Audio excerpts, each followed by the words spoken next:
गोवा महामार्गावरील चिपळूण नजीकच्या परशुराम घाटातील गॅबियन वॉलला पहिल्याच पावसामध्ये तडे गेलेले आहेत। झी 24 तासनं दाखवलेल्या बातमीची प्रशासनानं दखल घेतली आहे। सध्या मातीने हे तडे भरले जात आहेत।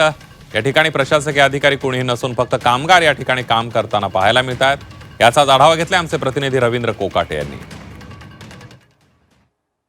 गेले काही दिवस दमदार पडलेल्या पावसामुळे परशुराम घाटाच्या गॅबियन वॉलला तडे गेलेले आहेत आणि आपण ही जी 24 तासवरती बातमी दाखवली होती। त्यानंतर या ठिकाणी प्रशासन जागा झालेलं आहे। आपण बघतोय हे तडे जी पडलेली आहे त्या ठिकाणी पाणी आतमध्ये जाते। पावसाची संततधार सध्या सुरू आहे आणि त्या ठिकाणी अशा प्रकारचे माती भरली जाते जेणेकरून आतमध्ये पाणी जाऊ नये। आपण जर बघितलं तर जवळपास ही 500 ते 700 मीटरची गॅबियन वॉल आहे।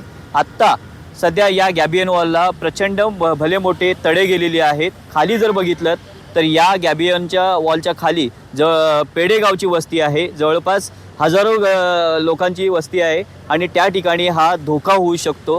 गॅबियन वॉलचा हा जो संपूर्ण भराव आपण जर बघितला तर पूर्णतः मातीचा आहे आणि याच मातीला आता पूर्णतः तडे गेलेले आहेत। अजून पूर्ण पाऊस आहे तो बाकी आहे।